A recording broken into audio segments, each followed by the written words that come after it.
tujuan utama pendidikan itu adalah merubah orang bodoh untuk menjadi merasa bodoh.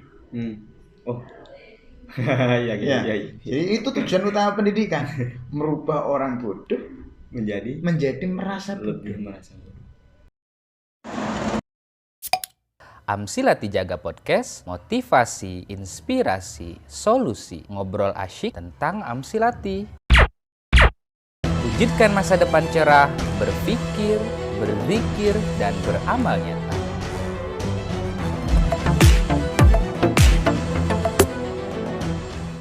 Bismillahirrahmanirrahim. Assalamualaikum warahmatullahi wabarakatuh. Alhamdulillahirabbil alamin. Allahumma shalli ala sayyidina Muhammad wa ala ali sayyidina Muhammad. Senang sekali rasanya kami bisa kembali di program Amsilati Jatim 3 di channel Amsilati Jatim 3 dalam program kami yaitu podcast Jaga Amsilati. Seperti biasa teman-teman, kita dibersamai oleh guru kita Kiai Kamal. Assalamualaikum Kiai. Waalaikumsalam warahmatullahi wabarakatuh. Mudah-mudahan sehat Kiai. Alhamdulillah selalu sehat. Jadi teman-teman kita juga semuanya sama-sama. Mudah-mudahan sehat. Juga teman-teman yang selalu nonton podcast Jaga Amsilati. Amin. Mudah-mudahan semuanya sehat. Sehat plus banyak rezeki. Amin. Berkah berlimpah Kiai. Tadi kita sempat ke atas ya Kiai. Mau di atas tapi alhamdulillah dikasih hujan sama Allah, terus mendung juga Kiai. Terus gak kuat lightingnya. Akhirnya kita pindah ke malah gelap-gelapan. Jadi kalau teman-teman lihat nih ada sedikit nuansa lampu mungkin ya. Jadi agak berbeda tampilannya sekarang. Sebelum itu Kiai, tadi saya sempat cek yang di Jatim 3 ini channel kita. Alhamdulillah komen-komennya banyak gitu. Mungkin ada beberapa hal yang mungkin saya bisa bacakan Kiai. Ini katanya Masya Allah mantap betul dan bermanfaat bagi kita kalangan yang di lembaganya memakai program Amsilati dan Insya Allah jadi solusi Kiai. Nah, masih banyak komen-komen yang positif Insya Allah. Baik Kiai, saya mau langsung ke pertanyaan saya yang pertama Kiai, mohon izin. Dulu Kiai sempat saya dengar ungkapan bahwa sesuatu yang sifatnya instan itu mungkin bisa dianggap ya namanya instan Kiai. Nah, kalau bicara Amsilati ini kan metode yang boleh dikatakan cepat, kilat, ya padanan katanya mungkin bisa dibilang instan Kiai. Iya. Nah, kemudian muncul pertanyaan, apakah nanti di dalam pembelajaran Amsilati atau proses belajar mengajar di dalamnya itu bagaimana Amsilati ini membangun karakter atau istilah bekennya karakter buildingnya itu seperti apa Kiai? Mungkin nanti Kiai bisa langsung memberikan penjelasannya. Oke. Assalamualaikum warahmatullahi wabarakatuh. Waalaikumsalam warahmatullahi wabarakatuh. Sebelum saya jawab seperti biasanya, saya sapa seluruh teman-teman munajat di seluruh Jawa Timur. Sama doanya, semoga sehat selalu, diberi limpahan rezeki yang luas, barokah dan bermanfaat. Amin. Oke, saya akan coba. Ya ini jawaban, tapi ya bukan berarti harus sesuai ya karena ini sudut pandang saya sendiri. Sesuatu yang instan, bagaimana? Sesuatu yang instan kadang-kala mungkin bisa dibilang bisa sempurna gitu. Sebenarnya kalau bahas sempurna, di mana-mana kan tidak ada yang sempurna kan. Mau menggunakan metode apa saja, mau menggunakan cara apa saja, tetap tidak ada kesempurnaan. Justru kalau ada yang bilang dia itu sudah menemukan kesempurnaan, nah sebenarnya dia itu malah menemukan kelemahan di sana. Nah, karena sifatnya dalam belajar apapun itu tidak ada kesempurnaan. Kita balik lagi, kalau kita mau menjawab atau kita mau menggarisbawahi anggapan sesuatu yang instan itu dianggap tidak sempurna, ya itu silakan, itu hak mereka. Cuma kita harus kembali kepada prinsip awal Amsilati. Prinsip awal Amsilati ini adalah salah satu solusi. Ya. Artinya solusi itu kan alternatif. Kita tidak menghilangkan jalan yang lama, Kita tidak menghilangkan atau menutup akses ilmu yang lama, tapi kita juga memberikan solusi. Nah, lebih praktis, lebih cepat sesuai dengan yang diharapkan. Ya, kita umpamakan beginilah. Ini saya sendiri. Dulu saya kalau pulang ke Jawa Tengah, sebelum ada jalan tol, yang baru ya sebelum ada jalan tol, itu butuh waktu jalan darat, ya memang jalan darat terus, artinya lewat bawah sebelum ada tol, itu butuh waktu 12 sampai 13 jam untuk sampai ke rumah. Nah, ketika ada alternatif jalan tol, sekarang menjadi 7 jam. Bisa hemat 7 jamnya lagi ya. Iya, jadi bisa hemat separuh. Sehingga waktu yang dulu separuhnya itu seandainya kok digunakan ya tetap di perjalanan dengan lelah. Nah, sekarang kita bisa istirahat lebih enak, lebih banyak. Kemudian ibarat kita tanam menanam. Ya memang ada sebuah tanaman yang memang dirawat dari kecil sampai ratusan tahun baru kelihatan hasilnya.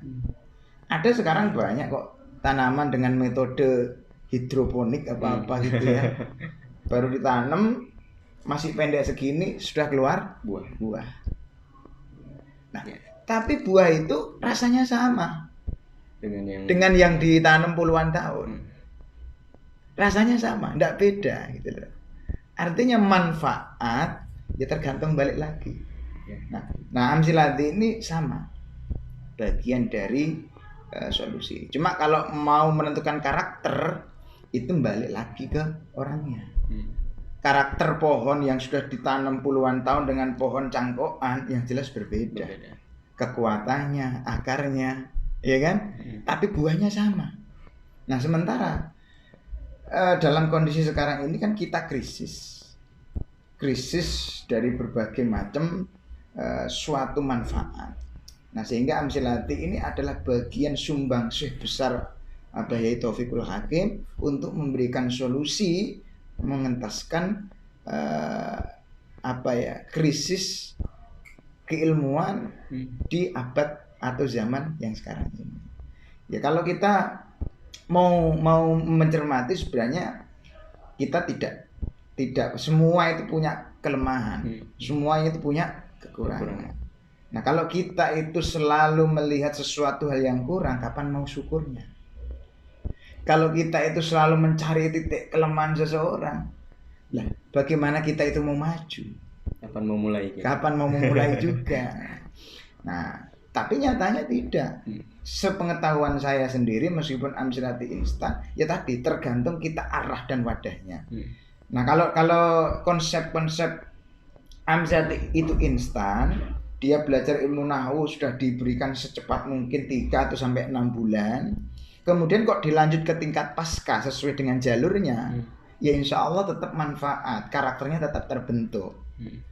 Rata-rata di berbagai lembaga ya kebanyakan kan dia lulus Amsilati, tapi jalurnya dibelokkan lagi ke sistem lama. Ya kan? Artinya dia lulus Amsilati sudah diberi yang instan, akhirnya dibelokkan lagi, belajar balik lagi lah bahasanya ke jurumiyah, ke apa. Ya konslet. Artinya konslet itu kan ya tidak kelihatan jalurnya, karakter dari instannya itu menjadi tidak kelihatan lagi. Sehingga untuk memperoleh sesuatu hal yang bisa dibilang untuk menyempurnakan yang didapat itu terasa jauh. Meskipun tetap akhirnya tidak ada yang sempurna gitu. Contoh di Amsilati ini kan pendidikan terus isinya itu kan sudah alfiyah. Terus lulus Amsilati masuk ke madrasah. Balik lagi ke jurumiyah. Nah, setelah jurumiyah imriti lagi. Nah, itu kan salipan ya, ada ketimpangannya ya. Jadi kita itu memberi alternatif. Artinya alternatif itu semua ilmu, semua metode, semua kitab boleh dipakai. Kita hanya memberikan pilihan. Mau pakai Jurumiyah ya monggo. Itu juga ilmu. Justru itu malah juga dipakai oleh orang-orang dulu. Mau pakai Imriti, masyhur juga. Mau langsung pakai Alfiyahnya, masyhur juga. Mau pakai jembatan kecil, jembatan bambu, jembatan cor, ya, jalan aspal, jalan cor, mau pakai tol, mau naik pesawat. Nah, ini kan pilihan. Nah, Amsilati ini adalah pilihan instan untuk mempermudah bagi yang ingin melewati dalam mengenyam pendidikan. Dia mau lewat apa? Cuma Amsilati tidak berhenti di Amsilati saja. Amsilati tetap memberikan solusi, yaitu pasca Amsilati. Jadi instan-instannya Amsilati tetap ada kelanjutannya. Pasca Amsilati itu.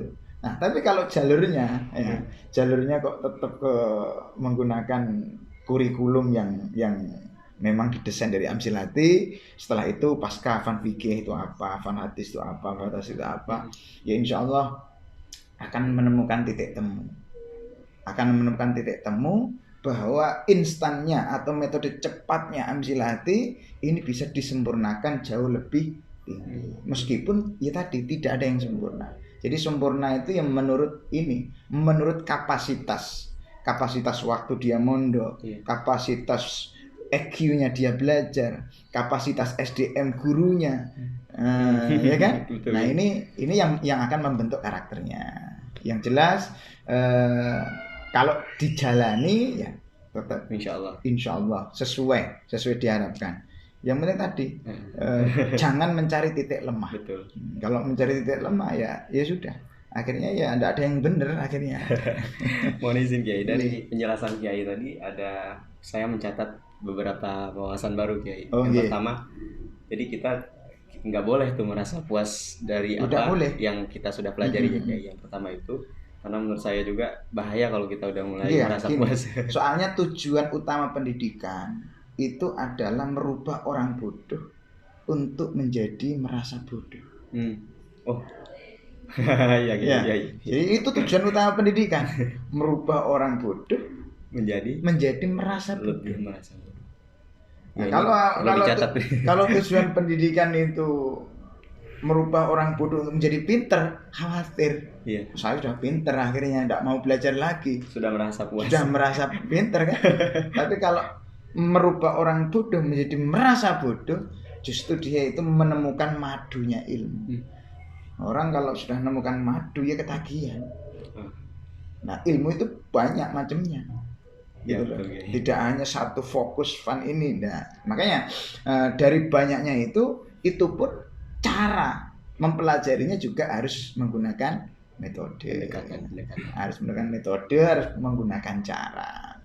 Nggak bisa langsung meskipun ilmu itu banyak pas diambil semua ya nanti ini malah jadi amburadul akhirnya. Nah di Amsilati ini memberikan solusi itu. Saya jadi teringat ini kayak dulu Mbah Yai Taufik itu waktu kami wisuda itu ngasih perumpamaan ya. Jadi katanya kalau ke pasar jadi mesti ambil secukupnya tuh katanya. Kalau mau beli sayur ya udah ambil sayur yang bisa dipegang. Jangan di sini pegang ini, di sini ntar semuanya nggak bisa ke bawah. Itu yang tadi saya catat ya, mohon izin. Yang pertama jangan lalu merasa puas dengan apa yang kita pelajari. Terus kemudian yang kedua rasanya nggak pantas juga kalau kita selalu melihat titik lemahnya gitu. Karena kapan memulai tadi? Itu. Dan kapan mau bisa berangkat untuk bisa belajar? Karena ya tadi. Pokoknya kita kalau memang betul-betul bergelut di pendidikan ya, intinya kita bukan melihat apa sih yang harus saya berikan. Kita memang tidak bisa membangun masa depan untuk anak-anak kita. Tapi kita ini bisa mengantarkan anak-anak kita untuk membangun masa depannya. Nah, lebih berarti berapa lengkap tuh? Kita tidak bisa mempersiapkan suatu zaman yang memang untuk masa depan anak-anak kita tidak. Tapi justru kita harus bisa membekali anak-anak kita untuk mereka dapat membangun masa depannya. Istilahnya begini, dalam pendidikan karakter itu guru itu bahasanya tidak hanya memberi makan, tapi juga memberi bibit. Kalau kita memberi makan satu piring nasi, selesai. Dimakan selesai. Tapi kalau kita itu dikasih bibit atau diberi caranya menanam, biar mereka menanam sendiri. Nah, kadang ada juga lembaga yang merasa, di pondok saya itu kurikulumnya sudah padat, sudah lengkap, saya pengennya menggunakan Amsilati, tapi waktunya tidak ada. Saya pernah ini kan, saya dulu itu pernah ngerombak total. Wah. Ngerombak total madrasah diniyah. Cuma ya ini atas persetujuan dan atas permintaan yang punya pengasuh. Dulu ini ada sebuah madrasah. Kemudian tanya, saya itu pengen gunakan Amsilati, tapi waktunya ndak masuk kurikulum Madin. Tapi waktunya ini ndak nemu, karena tiap hari ini sudah ada gurunya masing-masing, pelajarannya beda-beda. Ya, yang namanya kadang kita mau menyampaikan sesuatu itu kan masih dipikir. Akhirnya ya ibarat orang tawar-menawar, pas-pasan sudah. Dan sampean mau menggunakan Amsilati betul apa hanya ngerancang? Kalau mau menggunakan betul saya kasih tahu caranya. Tapi kalau jenengan ragu dengan saya ya ndak usah. Sekalian. Orang berguru, ini orang berguru harus yakin. Iya, betul. Dan saya juga tanggung jawab. Memberikan solusi juga harus tanggung jawab, ndak asal ngasih kan gitu. Nah, nanti kalau jenengan ngasih waktu, dipercayakan ke saya madrasahnya, saya minta waktu hanya 6 bulan. Paling cepat, paling lama 1 tahun. Tapi mohon izin Ki, ada konsekuensi tertentu kan ya? Ada. Dan itu tidak mudah ya? Tidak mudah. Nah, akhirnya karena dia sudah betul-betul bahasanya bulat, pengen menerapkan Amsilati meskipun tidak tahu hasilnya. Saya bawa beberapa anak untuk diseminarkan, dipublikasikan, ya disampaikan, kompetensinya disampaikan, tambah mantap. Nah, karena sudah mantap, guru-gurunya dimusyawarahkan, mantap juga. Wes, ya sudah, kalau memang sudah mantap semua, selama 1 tahun madrasah libur.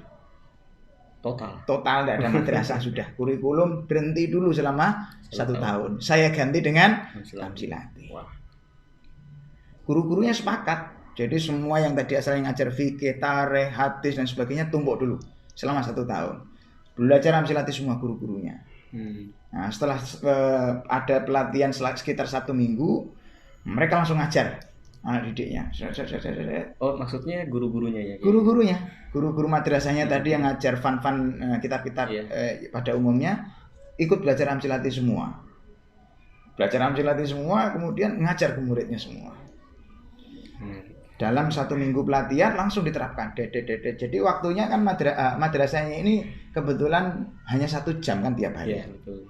Nah, itu diterapkan Amsilati semua.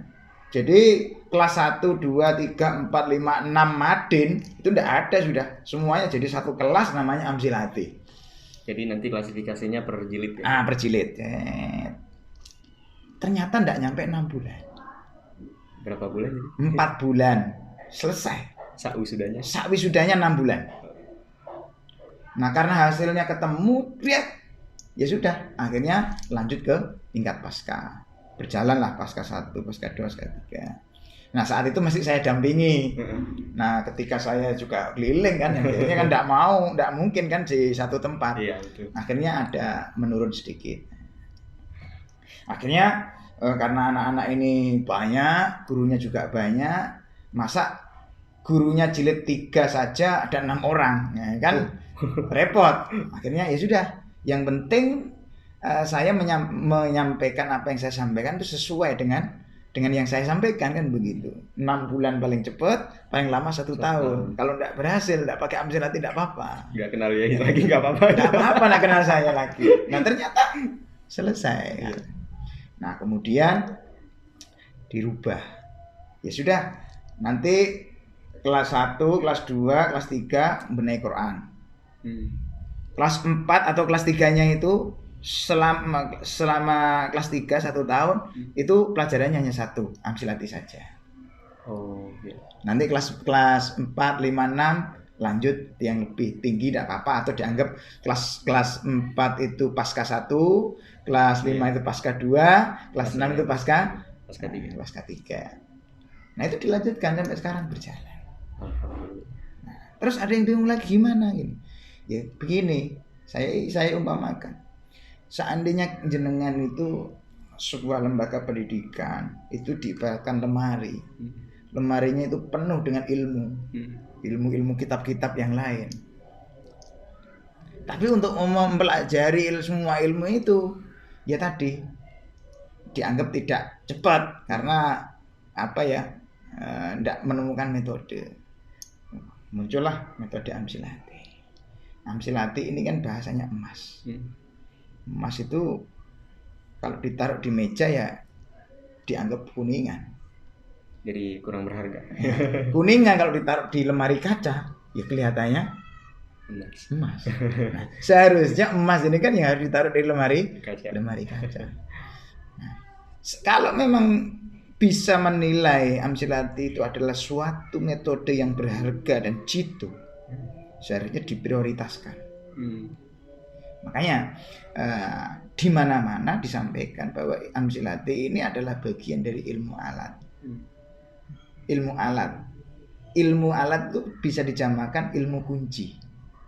Ilmu kunci itu disampaikan bahwa nahwu itu kan abul ilmi, bapaknya ilmu, itu nahwu. Shorof itu ibunya ilmu. Kalau nahwu sama shorof, bapak sama ibu, ini kok nyatu, ketemu buahnya, ketemu hasilnya. Seandainya ilmu nahwu, shorof itu jadikan kunci atau jadikan alat betul, ya tadi seharusnya ya sudah ilmu yang lain kita utamakan kuncinya dulu. Ketika sudah punya kuncinya, silahkan dilanjut yang lain. Nah, sebenarnya ya kalau membentuk karakter itu kan nyari yang semangat. Lebih-lebih Amsilati itu kan basisnya adalah kompetensi dan kompetisi. Jadi mereka dan emang terlihat sekali dari pendekatan pengajaran dari. Iya, memang kita. SDM guru itu juga menentukan. Karena ya kalau kategori guru itu kan ada 2 jalur. Dia menjadi seorang pengajar apa menjadi seorang pendidik. Iya, memang itu menentukan. Agak sama tapi jelas berbeda. Beda. Dia itu memberi contoh apa dia itu menjadi contoh. Nah, seperti yang kemarin gitu ya. Ada kalanya memberi contoh ya diikuti. Kalau memberi contoh kok tidak mau diikuti ya coba jadi contoh kan begitu. Nah, menjadi pengajar itu ya benar, dia ngajar. Tapi ketika memberikan pengajaran muridnya itu karakternya tidak bisa, ya paling tidak menjadi pendidik. Nah, sehingga ya berbeda pemahaman. Sehingga kita dalam menggunakan Amsilati berikut dengan pembentukan karakter buildingnya, problem solvingnya di mana nanti murid itu datang dengan berbagai macam karakter, inputnya seperti apa, ya nanti diproses seperti apa, bagaimana nanti mengeluarkan output anak-anak ini menjadi baik. Nah, makanya saya sendiri terus terang di Pondok Mambaul Falah ini sejak awal berdiri sampai sekarang ini belum ada peraturan baku. Saya tidak buat peraturan tata tertib secara resmi. Ya cuma tadi karena saya memahaminya itu semua santri yang masuk dari berbagai daerah, ada dari luar Jawa ya. Paling jauh dari mana Ki? Paling jauh dari Kalimantan Timur, ada yang dari Kalimantan Selatan dan lain sebagainya. Itu kan mempunyai karakter yang berbeda sejak dari rumahnya, di lingkungannya, pergaulannya, komunikasinya, bahasanya, budayanya kan berbeda. Nah, sehingga ketika masuk di sini saya harus menyaring dulu. Tidak bisa langsung memberlakukan anak nyampe sini, nyampe ikuti peraturan ini, dilarang ini. Nah, kita tidak tahu kebiasaan mereka. Nah, sehingga ini karakter yang berbeda tapi disuruh mengikuti peraturan yang sama. Khawatirnya mereka malah berontak, tidak cocok, akhirnya tidak kerasan, malah bingung kan begitu. Cuma satu sisi ada peraturan juga bagus karena itu untuk melatih kedisiplinan, melatih karakter betul. Nah cuma kalau saya lebih ini mengikuti karakter itu biar mereka sendiri menemukan titik jati dirinya sendiri. Mungkin supaya lebih fleksibel ya. Nah, fleksibel cuma ya tetap terarah. Kita tidak terlalu mengkekang lah. Makanya di sini enak lah. Enak. Mau tidur terus ya silakan. Nggak ngaji. Ini yang penting bisa. Insya Allah ya. Terima kasih Kiai atas semua penjelasannya. Jadi kita menjadi paham bahwa memang di proses belajar mengajar sholat itu memang banyak sekali yang kita dapatkan dan insya Allah semuanya dalam rangka membangun karakter kita supaya jadi lebih baik. Dan kalau ingat dulu saat saya setoran gitu ya, kan istilahnya dulu ini dia segi cerita saat ngaji silat itu berbarengan dengan ujian nasional. Nah sempat mau mental tuh. Udahlah saat saya nggak kuat. Tapi dideketin lagi sama guru kita ya, sama ustaz kita, ayo kan dilatih gitu, dipelan-pelanin. Akhirnya dari situ kita belajar kayak, belajar betul untuk wah memang kata guru saya dulu, udah tujuan kita di sana, ayo kita fokus ke sana, ayo kita sama-sama gitu. Seperti yang tadi disampaikan kayak, jadi memang kalau santri itu malah lebih gampang. Santri itu diajari yakin kok. Sama di sini sekolah ya ada. Tapi ya nilainya nomor berapa lah ini. Belajar ke sekolah enggak penting. Tapi ya kita sediakan, kita ada. Karena apa? Karena menjadi bentuk formalitas, kebutuhan. Nah, kebutuhan itu kan tiap harinya berbeda-beda gitu loh. Nah, kalau saya intinya begini. Kalau pada sekolah-sekolah pada umumnya itu menerapkan full day school. Full day school itu maksudnya sekolah full seharian. Tapi kalau pada pesantren itu bukan full day lagi. Apa itu? Full time. Aduh. Jadi pagi ke pagi lagi. Kenapa? Karena kalau sekolah itu ada batasannya. Tapi kalau di pondok sifatnya bukan sekolah, belajar. Sehingga ada penyakit seperti saya ya, saya berhenti sekolah, tapi saya tidak pernah berhenti belajar. Nah itu catat tuh teman-teman. Berhenti sekolah berarti boleh ya Kiai? Boleh. Kalau berhenti belajar nggak boleh. Belajar nggak boleh. Saya berhenti sekolah hanya sampai MTS saja, kan berhenti, tidak lanjut ke SMA, tidak lanjut ke kuliahan. Itu yang kemarin banyak nanya, Kiai titelnya apa? Berarti nggak punya S ya Kiai? Saya Prof. Prof apa Kiai? Provokator. Seperti ini. Seperti kita podcast ini kan provokator. Iya, provokator kebaikan ya insyaallah. Jadi ya tetap provokator itu ada yang sama lah. Pola pikir itu kan ada yang positif, ada yang negatif. Pandangan ada yang benar, ada yang salah. Meskipun provokator, ya tetap provokator itu ada yang memprovokatori untuk jelek, ada yang memprovokatori untuk kebaikan. Karena provokator itu kan hanya bahasa, luwak lah bahasa. Tapi secara istilahnya kan berkembang, termasuk dakwah, menyampaikan, pengajian itu kan provokator semua. Mau itu hasanah itu kan bahasa gaulnya provokator. Jadi kita menyampaikan sesuatu agar sesuatu itu mempunyai nilai yang bisa ditanamkan, memberikan pengaruh positif terhadap seseorang, itu kan provokator. Iya. Nah, titel saya provokator. Tidak apa-apa, tidak punya S, tidak apa-apa. Tapi ya ikut-ikutan punya kulkasnya. Iya, alhamdulillah. Itu sudah saya dengar dia kemarin udah menyampaikan gitu, makanya saya langsung nyambung ya. Gitu ya. Jadi nggak punya S. Nggak punya S. Mohon maaf, nggak punya S tapi punya kulkas. Banyak lagi ya. Yang penting intinya tadi, kita itu apa ya?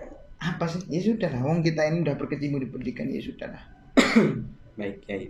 Selalu belajar, ada ini ya dipelajari, ada ini pelajari. Yang penting jangan tadi nyari kelemahan terus menyalahkan dan sebagainya. Karena semuanya tadi, itu sesuatu yang jelek pun kalau diterima ada hikmahnya, ada ilmunya. Baik. Ya itu saja sebenarnya.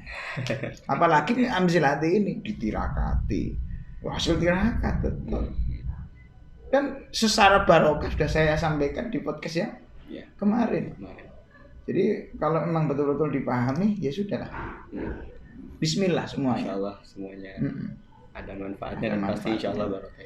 Makanya seperti kita ini membuat podcast ini ya seperti yang saya sampaikan, kita itu hanya sekedar memberikan solusi juga. Diambil ya silakan, enggak ya enggak apa-apa. Kita itu hanya memberi jembatan saja, dilewati silakan, enggak juga enggak apa-apa. Nah, karena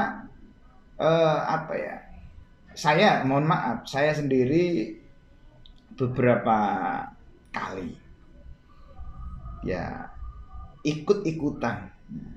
Kalau bahasa gaulnya itu ada orang ngaranin saya, pernah ada yang nge-DM saya itu. Oh sampean kok sekarang sering nge-share channel YouTube apa jadi YouTuber sampean sekarang. Ya saya bilang iya gitu saja. Iya saya gitu kan. Loh gimana ceritanya gitu. Nah saya sampaikan. Orang kalau sudah sering buka YouTube itu ya YouTuber. Bukan orang yang buat konten saja yang jadi YouTuber. Cuma kalau saya niatnya sebenarnya kalau sampai nganggap saya YouTuber ya enggak apa-apa. Tapi kalau saya enggak niat jadi YouTuber. Saya niatnya itu hanya menggugurkan tanggung jawab. Menggugurkan tanggung jawab. Maksudnya gimana? Ya tadi tiap hari itu kan ada jutaan konten yang diupload di YouTube dari berbagai macam kalangan. Seandainya kok ada konten-konten yang tidak bagus atau halnya negatif, semacam-macam lah. Kita mau nyalakan kan tidak bisa, mau ngelarang kan tidak bisa. Wong itu haknya mereka. Justru kita ini akan salah kalau nyalakan. Yang benar apa? Ya ikut memberikan konten juga. Artinya mesti kita lawan dengan konten. Jadi kita ngisi juga lah. Masalah konsumtifnya dari viewer itu kan biar mereka punya pilihan mana mau ngambil yang mana ya terserah mereka, itu hak mereka. Kalau sini kan mau dilihat atau tidak ngurus, yang penting kita itu juga ikut andil dakwah di era digital ini dengan kemampuan kita, sebisa kita dan lain sebagainya. Terlepas dari apa anggapan orang enggak tapi penting. Ini Kiai, beberapa kali saya lihat memang komen-komennya positif gitu yang menyampaikan terima kasih Kiai sudah memberikan penjelasan, terus nyebutin dari Madura ikut ngaji Kiai, terus gitu. Dari Bekasi, kemarin dari Karawang, ada yang dari banyak lah yang kita lihat gitu. Itu kayaknya sudah rampung pertanyaan pertama Kiai. Saya mau masuk ke berikutnya ini. Kemarin masih ada. Sebenarnya sih lebih santai nih Kiai. Jadi banyak mungkin yang penasaran, termasuk saya juga penasaran Kiai, gimana awalnya Kiai itu dari Jepara terus kok bisa lompatnya jauh ke Jawa Timur gitu. Terus mungkin bisa diceritakan kemana dulu, waktu tugas tahun berapa gitu. Ya wes, tak singkat ya. Saya ini kayaknya sebenarnya pernah disinggung. Kalau saya ini kan sampai sekarang ini kan statusnya masih santri resmi Jepara, belum boyong, saya belum pernah pamit boyong. Itu dari tahun 2004 akhir kalau tidak salah. Dulu ada guru tugas pertama.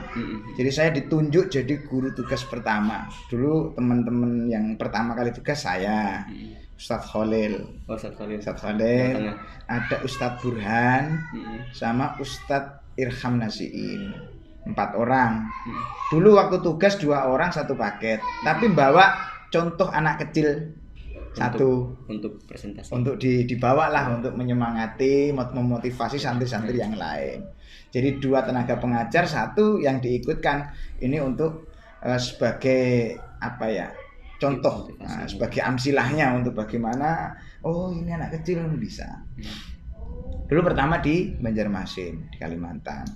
Jadi sebelum ke Jawa Timur ke Banjarmasin. Ya, terus pindah lagi ke Jawa Barat. Nah, habis dari Jawa Barat saya balik lagi ke pondok, ngader, langsung ke Madura. Habis ke Madura balik lagi ke pondok. Nah, di pondok juga lama sudah. Terus ada panggilan ke Bondowoso. Pertama saya di Bondowoso tahun 2005 akhir. 2005 akhir Bondowoso. Saya SMA. Di Bondowoso mungkin kurang lebih 1 atau 2 tahun, pindah ke Jember, pindah ke Banyuwangi, terus keliling. Keliling itu artinya dulu dipanggil ngisi seminar di pondok ini seminggu, seminar ini 3 hari seminggu, terus mulai dari Banyuwangi sampai Surabaya, keliling terus. Kurang lebih itu saya jalani mundar-mandir di tengah jalan, naik bis, kereta dan lain sebagainya, yes. Itu hampir 4 tahunan. 4 tahun, mulai 2008, 9, 10, 11. Ya, 2012 ya sudah masuk sini sampai sekarang ini. Alhamdulillah. Udah tuh jelas tuh yang kemarin masih nanya. Dan sudah menetap di Bondowoso dan sudah berkeluarga di Bondowoso ya. Keluarga di Bondowoso. Saya 2012 masuk sini, anggaplah ya niatnya ya pengen ngabdi di masyarakat.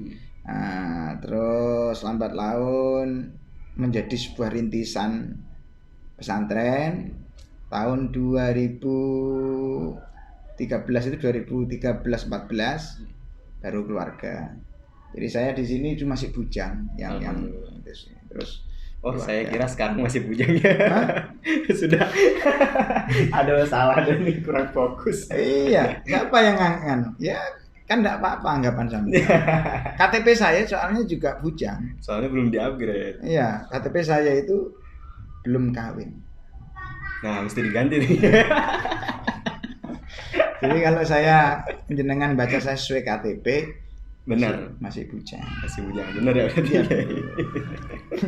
Ya, apapun itu kita doakan mudah-mudahan sehat ya. Alhamdulillah. Amin. Dan teman-teman semua terima kasih sudah menyaksikan kita punya podcast ini. Insyaallah mudah-mudahan tetap bisa memberikan manfaat. Amin. Dan ya seperti biasa kita mengajak untuk mendukung channel kita, channel Amsilati Jatim 3. Pokoknya intinya di Amsilati itu punya niatan tujuan ngabdi menyampaikan ilmu. Nanti masalah jadi seperti apa, manfaatnya gimana, barokahnya apa, tidak usah dipikir. Datang sendiri. Kita gantung saja ngabdi ke kiai. Kita mepet saja ke para orang-orang soleh. Masalah anak nanti dididik seperti apa, sini seperti apa, mereka itu kan punya jalan masing-masing. Ngapain kita yang bingung-bingung? Wah, ini pakai Amsilati tidak barokah, ini nanti anu. Kayak dia yang ngatur hidup. Kan tidak, ya sudahlah ajarkan saja gitu. Nanti mereka nyatanya banyak. Semua santri yang mondok itu kan jutaan santri. Nyatanya tidak semuanya jadi kiai kan? Betul. Ngapain? Mau pakai metode apa, ilmu apa saja? Nah, kiainya wali sekalipun, tapi semuanya balik lagi ke anak didik pribadi masing-masing sesuai dengan zaman. Ya kalau masih di pondok kita masih bisa mikirkan. Karena memang seorang kiai itu selalu khawatir terhadap anak didiknya, terhadap santri-santrinya, baik ketika masih di pondok maupun masih sudah boyo. Tapi kan kadang tadi. Jadi saya umpamakan, coba ambilkan air itu. Lupa tadi tidak ada pasang. Nah, ini saya umpamakan orang berguru, orang ngaji, ya ini hati. Makanya di Amsilati itu secara tasawuf yang pernah kita bahas waktu di Gubuk itu apa ya? Permulaan orang ngaji itu kan bisa diumpamakan wasakinin dhamir raf'in hurrika wabat maklumin bifathin sulika. Wasakin itu kan sukun itu kan mati. Wasakinin dhamir raf'in, dhamir itu hati, rofa itu bergejolak, hurrika bergerak bergejolak. Jadi wasakinin dhamir raf'in hurrika, matikanlah hatimu yang sedang bergejolak. Wabat maklumin, bada'a memulai, maklumin sebuah keilmuan, bifathin sulika dengan lapang dada. Hanya wasakinin dhamir raf'in hurrika wabatu maklumin bifathin sulika, matikan gejolak hatimu yang kontra dasar awal ilmu dengan lapang dada, kan begitu. Nah, kelapang dadaan ini diibaratkan wadah. Hati ini wadah kita. Kalau hati kita ini dibersihkan, berarti akan mampu menampung sebuah ilmu yang baik. Makanya barokah itu kalau tidak ada harokatnya tulisannya apa? Barokah. Bisa dibaca barokah, bisa dibaca birkah. Birkah itu apa maknanya? Kurang paham ya. Bisa dibilang wadah atau kolam atau sebagainya. Ya sama. Hati itu ya ibarat botol aqua ini. Dia harus dibersihkan. Kenapa? Karena ingin menampung air yang bersih. Kalau botol ini kotor, diisi air pas kotor, artinya botolnya kotor, airnya bersih, akhirnya tetap kotor. Tapi kalau wadahnya bersih, kemudian airnya bersih, maka akan menjadi ilmu yang bermanfaat. Nah, keyakinan, keistoan terhadap guru, baik itu dari anaknya sendiri maupun dari wali santri, dari orang tua, itu bagian tutup ini. Tutup ini adalah para orang tua yang mempunyai keinginan kuat kepada anaknya dapat ilmu yang barokah manfaat. Nah, ketika tutup keyakinan ini menjadi kendor, artinya ada keraguan terhadap gurunya, ada keraguan terhadap kiainya, ada keraguan terhadap ilmunya, maka tutup ini akan kendor. Ketika digoyang, air ini akan tumpah. Ketika keyakinan ini patah, dia pecah, maka ilmu yang didapat itu juga tidak bisa, manfaatnya tidak jelas. Kadang dia polanya banyak, pulang ke masyarakat sudah habis. Karena tidak ada keyakinan dari orang tuanya, tidak ada kepasrahan betul. Ya. Soalnya banyak kadang masih suudzon pada gurunya. Kalau ilmunya anaknya pas ada suudzon gurunya, wah kiainya begini ini, ibarat orang tua itu langsung nusuk botol ini dengan paku, hilang. Satu kali suudzon, satu tusukan. Kira-kira apa yang terjadi? Nah, ini juga bagian penting dari bagaimana kita menjaga anak-anak kita di dalam memperoleh sebuah keilmuan yang sekiranya manfaatnya nanti itu masih bisa dibawa ke masyarakat secara luas. Nah, di situ. Ini jagongan. Ini kenceng nih. Ini kenceng. Kalau udah kenceng kayak gini, keyakinannya kenceng, tutupnya kenceng. Oh, ini tadi sisa-sisa. Ini tidak ada ngalir. Ini hanya amsilah. Ya, karena kita belajarnya amsilati. Iya. Ya, saya amsilahkan. Mesti ada. Apalagi botolnya tadi ini juga amsilati yang sempat lupa nggak ditaruh gitu. Iya, makanya saya mumpung inget, sudah tidak usah diminum tapi dibuat amsilah saja. Tetap amsilah itu memberi contoh atau menjadi contoh. Terima kasih Tadi sebenarnya Kiai saya udah mau closing tuh tadi. Seandainya saya jadi closing mungkin saya nggak dapat amsilah yang ini. Ya sudah, mari kita closing. Sambil diminum. Coba dulu Kiai. Ada kopi, ada sedikit cemilan. Sambil saya mau ucapin terima kasih sama semuanya yang sudah dukung channel Amsilati Jatim 3 dan selalu mantengin acara podcast di Amsilati Jaga ini. Ya, kita berdoa mudah-mudahan semuanya ada manfaatnya insyaallah. Amin. Kalau mau komen silahkan, kalau mau nge-share insyaallah kita juga tersilahkan. Ya tadi, kalau mau komen itu adalah sebuah apresiasi. Kalau mau nge-share paling tidak itu juga menggugurkan tanggung jawab. Iya, betul. Ya kan? Betul. Ya, paling tidak saya sudah enggak buat konten seperti itu, share saja lah. Pahalanya insyaallah sama. Karena memberi kabar ikut menjadi provokator intinya. Profesor jadinya. Orang nge-share itu menjadi provokator. Baik Kiai, terima kasih banyak. Pada akhirnya kita harus pamit Kiai. Monggo. Sudah sampai kayaknya kita sudah banyak hal yang kita bahas. Saya sebagai pemandu atau yang mengantarkan Kiai sebagai pembawa acara, terima kasih dan mohon maaf atas kesalahannya. Mungkin dari Kiai ada yang mau disampaikan? Iya, dari saya sama ya, karena tidak luput pokoknya dari apa yang kita ngobrolkan, bicarakan. Kalau itu ada manfaatnya, yaitu mungkin semata-mata adalah sebuah anugerah karunia dari Gusti Allah untuk kita sama-sama bergandengan tangan dalam hal-hal kebaikan atau dalam berfastabiqul khairat. Tapi seandainya ada keluputan, kesalahan dalam bicara, entah itu menyinggung, ya karena ya ini akal dan perasaan saya ini masih kadang ya tadi merasa sok itu. Jadi ini juga khawatir. Maka dari itu yang terpenting apa ya? Tetap meskipun dalam cara bicaranya itu kayak yang ndak ada unggah-ungguhnya, ya semoga tadi jangan diambil yang jelek, ambil yang baik-baik saja. Ibarat saya ini ibaratkan orang dagangan jual jeruk, ada yang manis, ada yang kecut. Ya sudah lah, kalau emang senangnya yang manis ya beli yang manis, yang kecut jangan. Saya sarankan jangan, meskipun saya yang jual. Ya mungkin itu, mohon maaf yang sebesar-besarnya untuk seluruh pemirsa atau para pendengar dimanapun berada, khususnya lingkup intern itu lingkup wilayah di Jawa Timur 3. Mungkin ada kesalahan, kekurangan, mohon maaf yang sebesar-besarnya. Baik, terima kasih banyak ya.